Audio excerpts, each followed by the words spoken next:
Salut tout le monde! Vous êtes-vous déjà demandé comment vivent les chats? Comment ils nous perçoivent et ce qu'ils ressentent quand ils ont envie de se battre avec nous? Si vous vous êtes déjà posé cette question, eh bien j'ai un jeu parfait pour vous. Soyons honnêtes, dans Dragon's Dogma, il n'y a qu'une seule vraie race.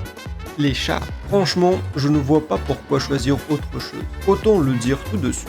Il existe une race pour les vrais gamers et tous les autres sont réservés aux hérétiques.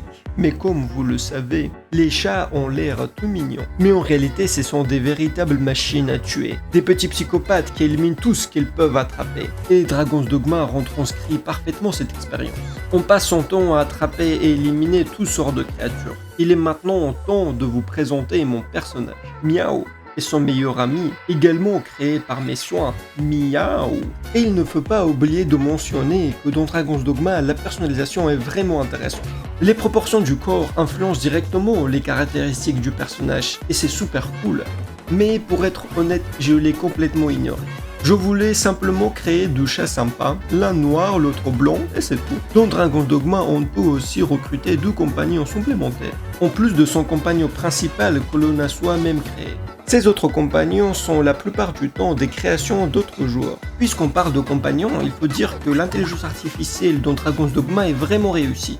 Jouer avec 3 alliés est un vrai plaisir. Ils réagissent très bien à ce qui se passe, devinent parfois eux-mêmes ce qu'il faut faire et interagissent avec toi de manière étonnante. Par exemple, si tu dois être lancé quelque part, ils peuvent t'attraper et te propulser. Si tu tombes, ils essayent de te rattraper et ils imitent même ton style de combat. C'est clairement l'un des plus grands points forts de jeu. On a presque l'impression de jouer avec des vrais coéquipiers. Parfois ils sont plus fiables que de vrais joueurs humains dans certains jeux. Les ennemis eux aussi bénéficient d'intelligence artificielle vraiment réussie. Ils ont des attaques variées et des comportements très intéressants, ce qui rend les combats passionnants. Le seul petit défaut à mon avis, c'est que la diversité des ennemis pourrait être un peu plus grande. Dragon's Dogma est un RPG en monde ouvert où on marche énormément. Et tous les 5 mètres, il y a forcément quelque chose à combattre. Contrairement à beaucoup d'autres RPG, il n'y a pas de téléportation illimitée. Il existe bien quelques objets consommables qui permettent de se téléporter. Mais ils sont plutôt rares, pas introuvables, mais clairement pas en quantité infinie. C'est parce que les développeurs japonais voulaient qu'on massacre des ennemis par millions,